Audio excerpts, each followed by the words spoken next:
I need to return to the unfolding situation in the Middle East now. There are reports, of course, as we've been hearing on Sky all afternoon, of explosions in Iran. Let's bring in terrorism expert Professor Greg Barton from Deakin University.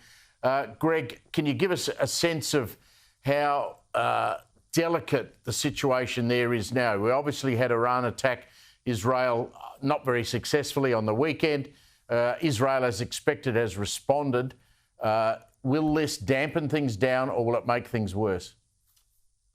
Look, there's a good prospect that this may be the end of it, Steve. But of course, if it's not the end of it, if the tit for tat goes on back and forth, the danger is it escalates as it goes on. So after that Iranian strike with the 331 projectiles, most of which were shot down outside of Israeli airspace, there was a sense of relief, but the Israeli government said, no, we've got to make a response because this is an attack launched towards Israel from Iranian soil as well as from Iraq and from Yemen. So the response has come. At least we hope this is the whole response. I say we hope because what's happened is in response to what seemed to be a kind of choreographed, limited response from Iran, it seems like they're getting a limited response from Israel. It's hitting the third largest city, or the outskirts of the third largest city, Isfahan, but targeting a military installation. Of course, in that province of Isfahan, we have infamously Iran's nuclear programs in the mountains, but it doesn't appear to be targeting them and certainly not targeting this ancient city. So it seems like a very limited sort of symbolic strike to say, look, you hit us or you try to hit us, we can hit you, or we can hit you hard, but this is the warning. And let's hope it's enough for face saving on both sides that in Iran and in Israel, people will accept that this is the end of it. It doesn't have to go any further, but we don't know. I mean, this may be the beginning of a larger strike by Israel, or even if it's not, Iran might decide it has to strike back, and then Israel will feel it has to respond. So that's the danger. Greg, you like to look at these things from a global perspective. I mean, the American involvement here. So Joe Biden, a weakened presidential leader, he's got an election campaign coming up in November.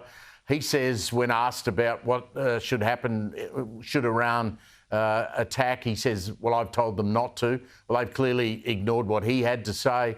The Israelis, they told the Americans that they were going to do this. The Americans said, well, please don't. We don't think it's a good idea.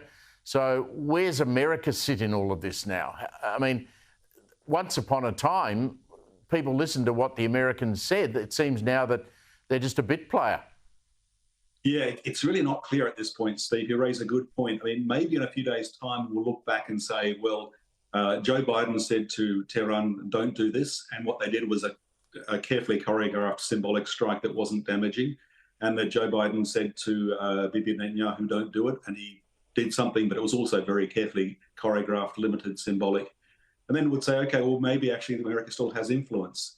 But you raise the global question, Steve. You know, Iran's biggest ally at this point is Russia. And of course, Russia depends very much on Iranian drones and electronics and other components for its war in Ukraine. So this is not just between Israel and Iran.